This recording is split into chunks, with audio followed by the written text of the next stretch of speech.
अस्सलाम वालेकुम।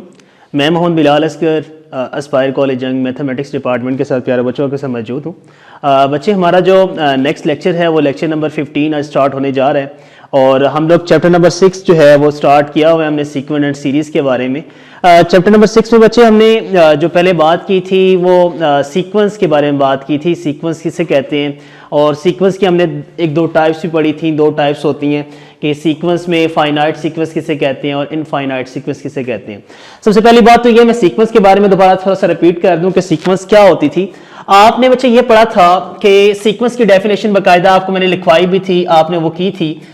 सीक्वेंस के अगर देखा जाए तो उसकी टाइप्स में अगर बात की जाए, टाइप्स के अंदर अगर मैं बात करूं दोबारा से, तो देखिए बेटा आपके पास क्या था। अगर मैं लेट्स सपोज इवन नंबर लेता हूं तो मेरे पास इवन या ऑड नंबर ले लूं। ऑड क्या थे? 1 3 5 7 9 अप टू सो ऑन। ये एक सीक्वेंस थी आपके पास और ये एक सीक्वेंस थी। और इस सीक्वेंस के अंदर क्या था कि आपने क्या किया था कि ये एक सीक्वेंस ऐसी सीक्वेंस है जिसके अंदर आपके पास ऑड नंबर की सीक्वेंस आ रही है, तो ये आपके पास एक सीक्वेंस थी। और अगर ये आपके पास क्या थी? इनफाइनाइट सीक्वेंस थी। इसकी लास्ट वाली लिमिट का हमें नहीं पता था, ये मैं ऑलरेडी आपको डिस्कस कर चुका था। नेक्स्ट बेटा इसकी सेकंड टाइप ये थी कि अगर आपके पास एक ऐसी सीक्वेंस आ जाए, लेट्स सपोज मैं ऐसा करता हूं कि 2 4 6 एंड 8 ले लेता हूं। ये मेरे पास एक सीक्वेंस है, लेकिन ये सीक्वेंस क्या है? इसकी एंड टर्म मुझे पता है कि इसकी एंड टर्म क्या है, तो ये फाइनाइट सीक्वेंस होगी और ये क्या होगी? इनफाइनाइट सीक्वेंस होगी। और दूसरी बात, अच्छा अब हमारा जो नेक्स्ट टॉपिक है, जो एक्सरसाइज आपकी 6.2 स्टार्ट होने जा रही है, वो बेटा बेसिकली अरिथमेटिक प्रोग्रेशन के बारे में है, जिसको हम शॉर्ट फॉर्म में एपी बोलते हैं। अब अरिथमेटिक प्रोग्रेशन की जो डेफिनेशन है वो आपकी बुक के अंदर, फर्स्ट ईयर की बुक के अंदर 192 पेज अगर आप ओपन करेंगे वहां लिखी हुई है। वो डेफिनेशन को मैं यहां पे एक्सप्लेन कर देता हूं कि वहां पे लिखा क्या हुआ है। बेसिकली वहां पे लिखा क्या हुआ है, अच्छा देखिए, आपके पास हर एक सीक्वेंस, ये दोनों सीक्वेंस हैं, लेकिन ये सीक्वेंस अरिथमेटिक प्रोग्रेशन कब होंगी ये मैं बताऊंगा कि अरिथमेटिक प्रोग्रेशन जो उसकी बकायदा डेफिनेशन लिखी हुई है वहां पे वो कब होगी। अब देखो, ये भी एक सीक्वेंस है, ये भी एक सीक्वेंस है, लेकिन ये अरिथमेटिक प्रोग्रेशन है या नहीं है ये कैसे पता चलेगा आपको? लेट्स सपोज मैं एक और सीक्वेंस लिखता हूं। मेरे पास एक तीसरी सीक्वेंस ये है। अगर मैं 1 का स्क्वायर लेता हूं, 2 का स्क्वायर लेता हूं, 3 का स्क्वायर लेता हूं, 4 का स्क्वायर लेता हूं, 5 का स्क्वायर लेता हूं, तो मैं इसका जब स्क्वायर लेके मैं इसको ओपन करूंगा तो ये क्या बनेगा? 1। इसका स्क्वायर लूंगा तो क्या बनेगा? 4। इसका square 9 16 25 up to so on. ये भी एक सीक्वेंस है, सीक्वेंस है ना ये भी, और ये भी एक सीक्वेंस है। लेकिन अगर मैं इसको नोट करूं तो ये वाली एक सीक्वेंस जो है ये अरिथमेटिक प्रोग्रेशन लाजमी है। वो क्यों लाजमी है? क्योंकि इन दोनों के दरमियान जो डिफरेंस, कॉमन डिफरेंस है, जो जिसको हम डी से डिनोट करते हैं, वो बच्चे आपको पता है 2 है, इसके दरमियान में 2 है, इसके दरमियान में 2 है, इसके दरमियान में 2 है। इसका मतलब ये अरिथमेटिक प्रोग्रेशन लाजमी होगी। ये एक सीक्वेंस भी है और ये एक अरिथमेटिक प्रोग्रेशन भी है, क्योंकि हर दो टर्म्स के दरमियान जो डिफरेंस है वो क्या आ रहा है? सेम डिफरेंस आ रहा है। अगर आप इसकी बात करते हैं इस सीक्वेंस की, ये भी एक सीक्वेंस है, लेकिन ये अरिथमेटिक प्रोग्रेशन नहीं है, क्योंकि इन दोनों टर्म्स के दरमियान डिफरेंस क्या है? 3 है, इनके दरमियान 5 है, इसके दरमियान कुछ और है, इसके दरमियान कुछ और है। यानी हर दो टर्म्स के दरमियान जब डिफरेंस सेम होगा वो अरिथमेटिक प्रोग्रेशन लाजमी होगा, यानी एपी होगा। और जब उनका डिफरेंस सेम नहीं होगा तो हम उसको क्या कहेंगे? सिर्फ और सिर्फ सिंपल सीक्वेंस बोलेंगे। तो बेटा आपने ये क्लियर कर लेना है। और ये डेफिनेशन अरिथमेटिक प्रोग्रेशन की जो 192 पेज के ऊपर लिखी हुई है, ये आपने अच्छी तरीके से अंडरस्टैंड कर लेनी है। वहां पे बाकायदा an की फॉर्म में लिखी हुई है, जनरल फॉर्म में, वो आपने कर लेनी है। अच्छा आप देखिएगा, अगर इसके जो अब फार्मूलाज, एक दो फार्मूले हैं, मैं ड्राइव करना बताता हूं वो कैसे ड्राइव करने हैं आपने। अरिथमेटिक प्रोग्रेशन का जो फार्मूला है कि हमें कोई सीक्वेंस अगर दी गई हो, उसकी टर्म्स फाइंड करनी हो, तो हम लोग कैसे फाइंड आउट करते हैं। लेट्स सपोज अरिथमेटिक प्रोग्रेशन का जो फार्मूला हमने ड्राइव करना है कि हम किस तरीके से सीक्वेंसेस को फाइंड आउट कर सकते हैं, वो फार्मूला देखिएगा जरा। अगर लेट्स सपोज हम लोग ये सपोज करते हैं कि an आपके पास एक सीक्वेंस है, कोई सी भी एक सीक्वेंस है। ये आपके पास बेटा एक कोई सी भी सीक्वेंस है जिसको आपने an का नाम दे दिया, और an का मतलब ये फाइनाइट सीक्वेंस है, इसकी लास्ट टर्म आपको पता है। अच्छा बच्चे, अगर ये आपके पास एक सीक्वेंस है तो हमने आप अभी बात की थी कि अरिथमेटिक प्रोग्रेशन के अंदर सीक्वेंसेस जो भी होंगी उनका कॉमन डिफरेंस जो है वो सेम होगा, यानी डी की वैल्यू, उनका जो डिफरेंस है दो टर्म्स के दरमियान वो सेम होगा, तो उसको क्या लिखेंगे, वो डिफरेंस को आप डी से डिनोट करेंगे, वो होगा a_n-1। मतलब क्या, इसमें से इसकी जो पिछली टर्म होगी उन दोनों का डिफरेंस है, जनरल फॉर्म की बात कर रहा हूं। देखिए अगर इधर देखें तो क्या होगा, 3-1, 2 डिफरेंस आ रहा है। इधर देखें तो 5-3 डिफरेंस कितना आ रहा है, 2 आ रहा है। यानी हर नेक्स्ट टर्म से पिछली टर्म को माइनस करना है आपने। तो यहां पे भी an जो है वो क्या होगी, लास्ट टर्म होगी, उसमें से उसकी पिछली टर्म क्या होगी, n-1 होगी। ये जनरल फॉर्म में लिखा है। अगर इसको बेटा आप लोग सॉल्व करें, ये an-1 को उठा के इधर ले आए तो क्या होगा, ये आपके पास आएगा an is equal to an-1 plus d की फॉर्म में आएगा। ये आपके पास एक फार्मूला आ जाएगा, ठीक है। और यहां पे कंडीशन होगी कि जो आपका ये n है ये ग्रेटर देन क्या होना चाहिए, 1 होना चाहिए। आपने इसको 1 से बड़ा लेना है। अब देखिए हम इसकी मुख्तलिफ टर्म्स फाइंड आउट करके एक फार्मूला ड्राइव कर लेते हैं। वो फार्मूला हमारी सारी अरिथमेटिक प्रोग्रेशन के ऊपर अप्लाई होगा। फिर नेक्स्ट अब देखें, जब n की वैल्यू लें, for n is equal to 2, 3, 4 के लिए फाइंड आउट करें अप टू सो ऑन। हमने हर वैल्यू के लिए चेक करना है इसको। अब मैं 2 के लिए चेक करता हूं, मैं यहां 2 पुट करता हूं तो क्या आएगा, a2 is equal to a2-1, तो a1 आ जाएगा, प्लस आपके पास d। तो बेटा ये किसकी वैल्यू आ गई, a2 की वैल्यू आ गई, ठीक हो गया। अब नेक्स्ट आपने n की वैल्यू 3 पुट करनी है। जब आपने n की वैल्यू 3 पुट करनी है, यहां पुट करें तो क्या आएगा, for n is equal to 3, तो क्या होगा, a3 आपके पास आ जाएगा, a3-1 क्या आ जाएगा, a2 प्लस d। हमें बेटा अब a2 का पता है कि a2 किसके इक्वल है, a1 प्लस d के इक्वल है।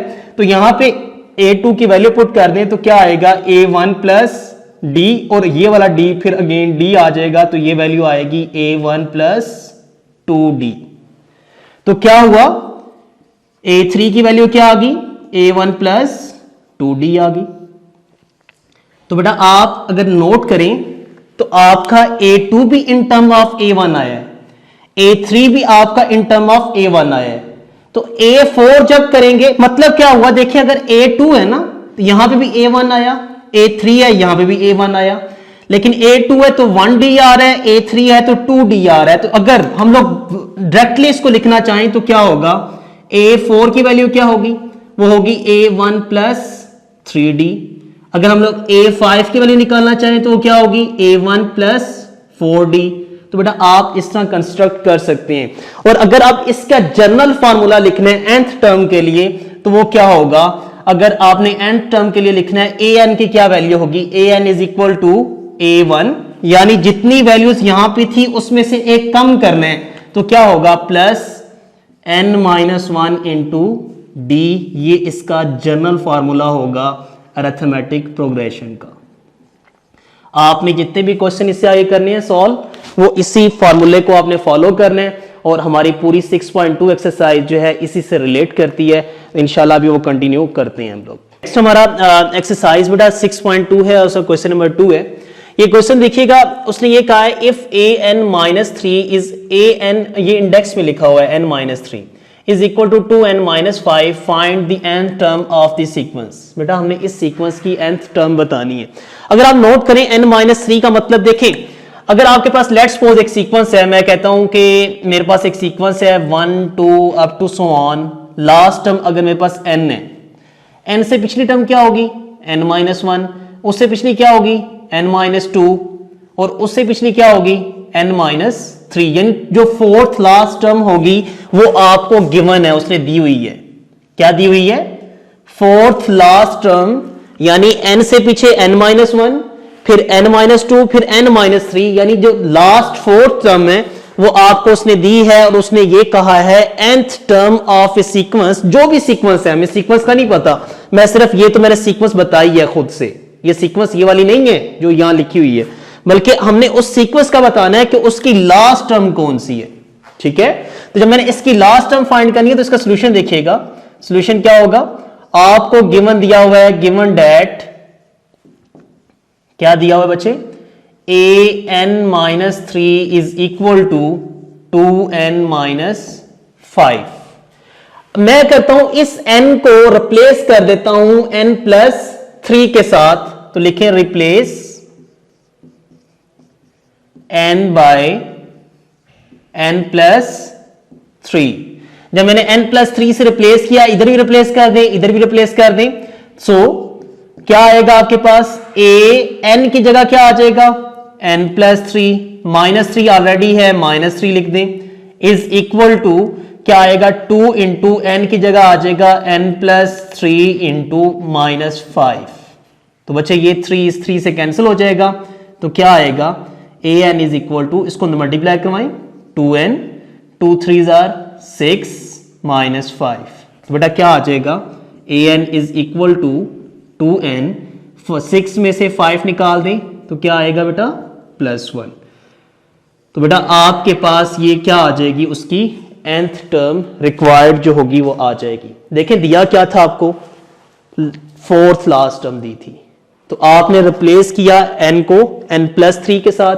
n+3 ही से क्यों किया, क्योंकि हमने इस 3 को खत्म करना था यहां से हमें, क्योंकि n सिर्फ चाहिए, तो आपने बेटा उसको रिप्लेस कर दिया, सॉल्व किया, तो आपकी उसकी लास्ट टर्म जो थी nth टर्म आपके पास आ जाएगी। क्वेश्चन नंबर 4 है एक्सरसाइज 6.2 का।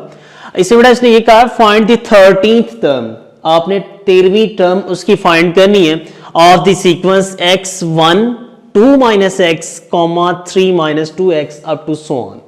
बच्चे अब ये तो हमारे पास सीक्वेंस है, लेकिन ये सीक्वेंस एपी है या नहीं है वो आपको कैसे जज कर सकते हैं। अब हर दो टर्म्स का जो डिफरेंस है वो ले लेके देखें, अगर हर दो टर्म्स का डिफरेंस सेम आ रहा है तो ये अरिथमेटिक प्रोग्रेशन होगा, अदरवाइज ये सीक्वेंस तो लाजमी होगी। अच्छा बच्चे अब मुझे पता है कि मैंने इसकी 13th टर्म फाइंड करनी है, तो मेरे लिए देखिए ये फर्स्ट टर्म है, ये सेकंड है, ये थर्ड है, ये फोर्थ है, तो ये निकालनी मेरे लिए बहुत मुश्किल है। अगर मेरे पास सिंपल कोई सीक्वेंस होती, लेट्स सपोज मेरे पास जैसे ये है कि मैं 1 3 5 7 9 अप टू सो ऑन कह दूं और इसकी 13 टर्म फाइंड करनी होती तो मेरे लिए बहुत आसान था काम करना, क्योंकि मेरे पास वो सिंपल फॉर्म में। लेकिन जब इस फॉर्म में आ जाएगी जिसमें कोई वेरिएबल वगैरह इन्वॉल्व हो जाएगा, तो उसके लिए आप बेटा अरिथमेटिक प्रोग्रेशन वाला जो फार्मूला मैंने आपको लिखवाया था, पहले प्रूफ भी बताया था उसका, वो अगर आप उसको लिख लें और आप उसको याद कर लें तो उसके साथ आसानी के साथ आप उसको सॉल्व कर सकते हैं। वो फार्मूला क्या था बेटा, वो ये था आपके पास an is equal to an -1 plus n-1 into, बल्कि यहां पे बेटा सॉरी यहां पे a1 था, इंटू n-1 इंटू डी। बेटा ये आपके पास उसका कंप्लीट फार्मूला था अरिथमेटिक प्रोग्रेशन का। अच्छा बच्चे अब वहां पे क्या क्या चीज रिक्वायर्ड है आपको, आपने उसकी 13th टर्म फाइंड करनी है। 13 टर्म के लिए आपको क्या चाहिए, a1 चाहिए, d चाहिए, n चाहिए। अब आपको गिवन क्या क्या चीज है, इसका सोल्यूशन देखें। अगर आप इसका सोल्यूशन देखें तो आपको गिवन डेट, आपको बेटा a1 भी गिवन है, a1 की पहली वैल्यू क्या है, वो है आपको x गिवन है ये सीक्वेंस के अंदर। आपने d फाइंड करना है और d आप जानते हैं कि d क्या होता है, d ये होता है कि आप हर सेकंड टर्म में से फर्स्ट टर्म को माइनस कर दें। अगर आप 1 में से x को माइनस करें तो क्या आएगा, d आपके पास 1 - x आ जाएगा। और अगर आप यहां से नहीं करना चाहते, आप इसका डिफरेंस ले लें तब भी 1 - आएगा, आप इसका और इसका डिफरेंस ले लें तब भी 1 - x आएगा। सबका डिफरेंस जो है सेम है, इसीलिए हम इस सीक्वेंस को अरिथमेटिक प्रोग्रेशन या अरिथमेटिक सीक्वेंस भी बोलते हैं। अच्छा उसके बाद आपने फाइंड क्या करना है, आपने 13th टर्म फाइंड करनी है, 13वीं टर्म। तो n की वैल्यू क्या होगी, वो 13 होगी। तो बेटा ये सारी वैल्यूज आप इस फॉर्मूले के अंदर पुट कर दें तो आपके पास कौन सी टर्म आ जाएगी, 13th टर्म आ जाएगी। So put values in an is equal to a1 plus n-1 into d। तो बेटा an तो आपके पास क्या आएगा, a13 is equal to a1 की वैल्यू क्या है x प्लस n आपके पास क्या है 13 - 1, d आपके पास क्या है 1 - x। बेटा आप इसको सॉल्व करेंगे तो क्या आएगा, a13 is equal to x plus ये 12 हो जाएगा बच्चे, 12 को अंदर मल्टीप्लाई करवाएं, 12 1 जार 12, 12 को माइनस एक्स से कमाएंगे, 12 एक्स जार 12x। तो बेटा x x में ऐड होगा, जब ये 11 माइनस 12 है और यहाँ पे x माइनस 11x आ जाएगा, तो A13 की वैल्यू क्या आ जाएगी, 12 माइनस 11x। तो बेटा ये आपकी क्या आ जाएगी, 13th टर्म आ जाएगी। लेकिन अगर आप इसको सिंपली सॉल्व करते तो आप कभी भी ये सीक्वेंस जो है वो फाइंड आउट ना कर सकते, इसकी 13th टर्म जो है उसको फाइंड आउट नहीं कर सकते थे। तो आपके पास ये फार्मूला जो है ये आपको कोई भी टर्म अरिथमेटिक प्रोग्रेशन की आसानी के साथ दे सकता है। जी बच्चे, नेक्स्ट क्वेश्चन हमारा क्वेश्चन नंबर 7। बच्चे इसमें देखिएगा, which term of arithmetic progression -2, 4, 10 up to so on is 148। इसमें क्या दिया हुआ है, इसमें उसने 148 जो आपको दी हुई है ना टर्म, ये उसने पूछा है ये किस प्लेस पे है। जो मैंने इससे पहले क्वेश्चन किया था उसमें मैंने कहा था फाइंड द 13th टर्म, तो उसमें हमने 13वीं टर्म जो थी वो फाइंड आउट करनी थी।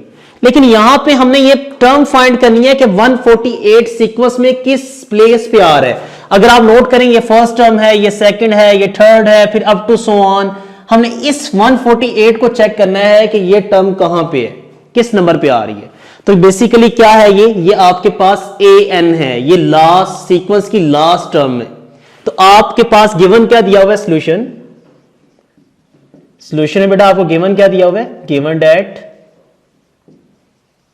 आपको बेटा फर्स्ट टर्म दी हुई है a1 इज इक्वल टू -2, और अगर आप d फाइंड आउट करें तो d आपके पास क्या है बेटा, वो है second term minus first term, तो 4 माइनस -2, तो बेटा क्या आएगा, +6 आ जाएगा। तो d की वैल्यू क्या आ गई आपके पास, 6 आ गई।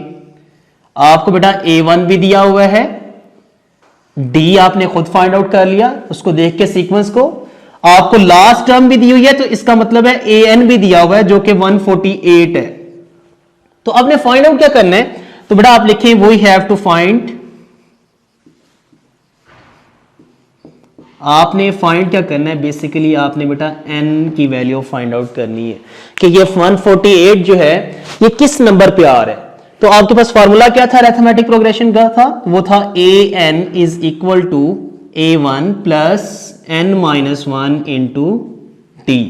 तो an की वैल्यू बेटा आपके पास है 148, a1 क्या है आपके पास -2, प्लस n की वैल्यू क्या है आपके पास, n की वैल्यू आपने बेटा फाइंड आउट करनी है बेसिकली n माइनस 1, और d आपके पास क्या है, d की वैल्यू बेटा आपके पास 6 है। तो बेटा इसके अंदर वैल्यूज पुट कर दिए, अब इनको सॉल्व करें तो ये क्या आएगा आपके पास, 148 इज इक्वल टू -2, 6 को अंदर मल्टीप्लाई करें, 6 को n के साथ 6n, 6 को -1 के साथ -6, तो बेटा ये आपके पास आ जाएगा 148।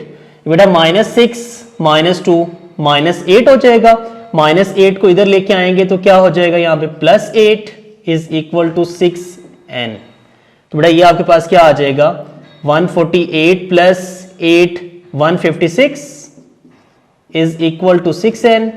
तो बेटा आप इस 6 को इधर लाके डिवाइड कर दें तो आपके पास क्या आएगा, n is equal to 156/6।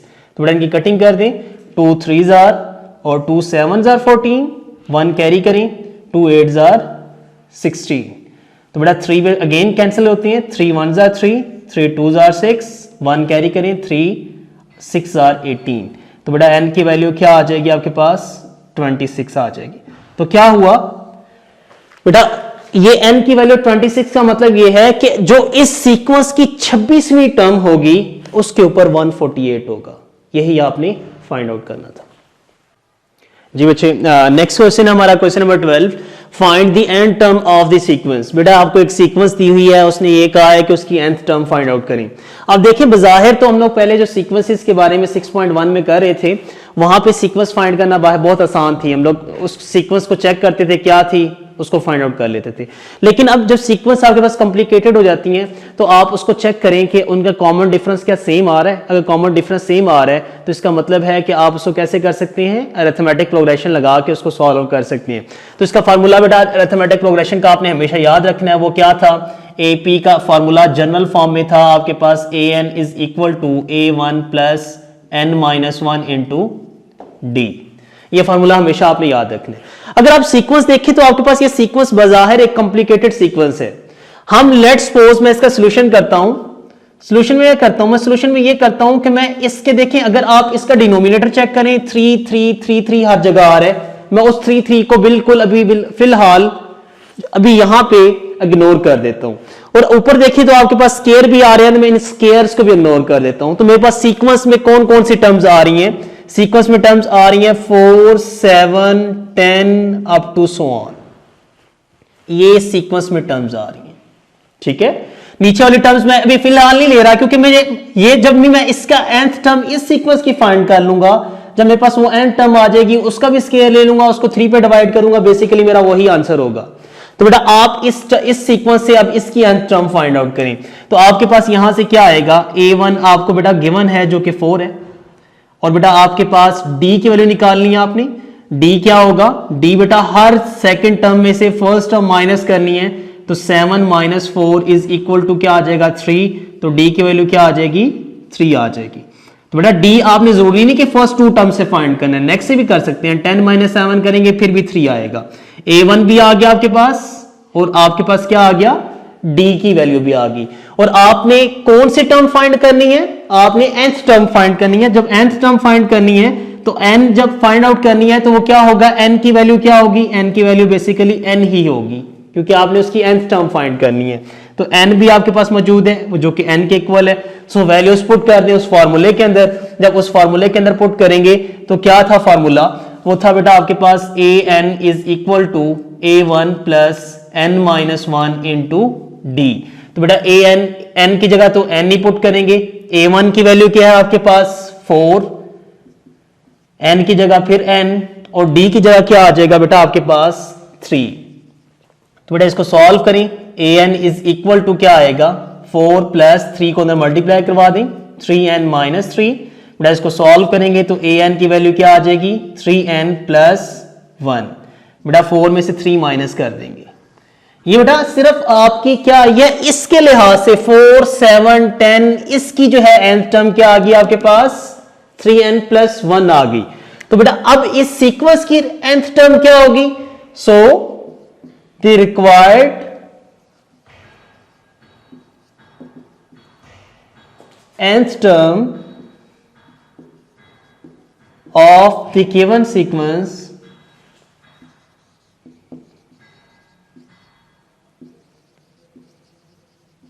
is, वो क्या होगी बच्चे? 4/3 होल स्क्वायर। फिर बेटा नेक्स्ट है 7/3 होल स्क्वायर। फिर नेक्स्ट है बेटा 10/3 whole square, up to so on. nth term बेटा क्या होगी? आपने an तो फाइंड कर लिया, वो क्या है? 3n plus 1। सबके ऊपर स्केयर है तो इसके ऊपर भी स्केयर लगा दें। डिवाइड कर रहे हैं सबको 3 पे, तो इसको भी 3 पे डिवाइड कर दें। तो बेटा आपकी पूरी की पूरी ये एक सीक्वेंस होगी, और ये जो इसकी लास्ट टर्म है ये इसकी क्या होगी बच्चे? nth टर्म होगी, जो कि आपने फाइंड आउट कर ली है। जी बच्चे नेक्स्ट आपके पास क्वेश्चन है, क्वेश्चन नंबर 13। बेटा ये मोस्ट इंपोर्टेंट क्वेश्चन है। ये देखिएगा, उसने ये कहा है इफ 1/a 1/b 1/c जो है ये किसकी हैं टर्म्स? अरिथमेटिक प्रोग्रेशन की हैं। शो दैट, आपने ये शो करना है कि b की वैल्यू जो है वो 2ac/a प्लस c के इक्वल है। अच्छा बच्चे, आपको मैंने एक सीक्वेंस, लेट्स सपोज आपके पास मैं एक AP सीक्वेंस लिखता हूं, ये एग्जांपल के तौर पे बता रहा हूं, सिर्फ आपको समझा रहा हूं, ये इससे रिलेट करती है तो आपको मजीद समझ आ जाएगी कि मैं ये क्यों ले रहा हूं। अगर आप ऑड नंबर के सीक्वेंस लेते हैं तो क्या आएगी? 1 3 5 7। लेट्स सपोज मैंने 4 एलिमेंट्स ले लिए, 4 नंबर्स ले लिए, जो कि किससे लिए? ऑड सीक्वेंस से लिए। तो बेटा अगर आप नोट करें तो मैं अगर इन दोनों का डिफरेंस लेता हूं तो क्या आएगा? 3 - 1 इक्वल किसके होगा? 5 - 3 के। इक्वल किसके होगा? 7 - 5 के। क्योंकि इनका डिफरेंस क्या आया? वो भी 2 आया। इनका डिफरेंस क्या आया? 2 आया। इनका डिफरेंस क्या आया? 2 आया। तो क्या मतलब? अरिथमेटिक प्रोग्रेशन के अंदर सब सीक्वेंस का जो डिफरेंस है वो क्या होगा? इक्वल होगा। अगर बेटा वो इन 3 टर्म्स की बात कर रहे हैं और वो तीनों टर्म्स किसके अंदर है? अरिथमेटिक प्रोग्रेशन के अंदर है, तो इसका मतलब क्या है कि इन दोनों टर्म्स का डिफरेंस और इन दोनों टर्म्स का डिफरेंस जो है वो क्या होगा? इक्वल होगा, क्योंकि उसने कहा है कि वो अरिथमेटिक प्रोग्रेशन के अंदर है। तो बेटा क्या होगा इसका सॉल्यूशन देखें, if 1/a 1/b and 1/c are in AP arithmetic progression के अंदर, अगर ये मौजूद है उसके अंदर, तो आपको पता है कि 1/b माइनस 1/a इन दोनों का डिफरेंस इक्वल किसके होगा, 1/c माइनस 1/b के। क्यों?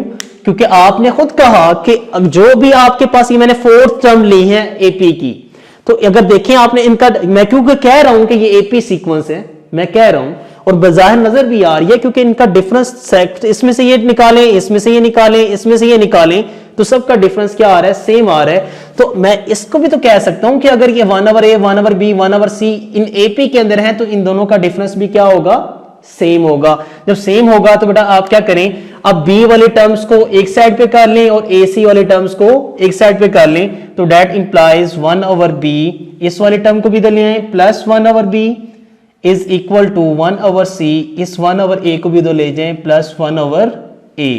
तो बेटा यहां से एलसीएम ले लें, B एलसीएम आ जाएगा, ऊपर 1 + 1 आ जाएगा, इज इक्वल टू, यहां से बेटा आपके पास AC एलसीएम आ जाएगा, तो यहां पे क्या होगा, C से कैंसिल, A ऊपर मल्टीप्लाई होगा, तो A + C आ जाएगा। मैं डायरेक्टली कर दिया, ये कर लीजिएगा।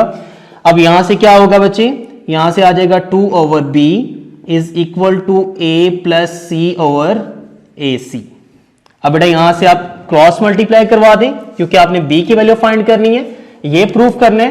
तो क्या होगा बच्चे, आपके पास आएगा यहां से 2 × AC is equal to B × A + C। ये बेटा आपने क्रॉस मल्टीप्लाई करवा दिया। तो B की वैल्यू फाइंड करनी है, तो B किसके इक्वल आ जाएगा, ये इधर आके डिवाइड हो जाएगा, तो ये आएगा 2AC/A + C। तो बेटा ये आपके पास उसका रिक्वायर्ड रिजल्ट जो उसने दिया हुआ था वो आपके पास आ जाएगा।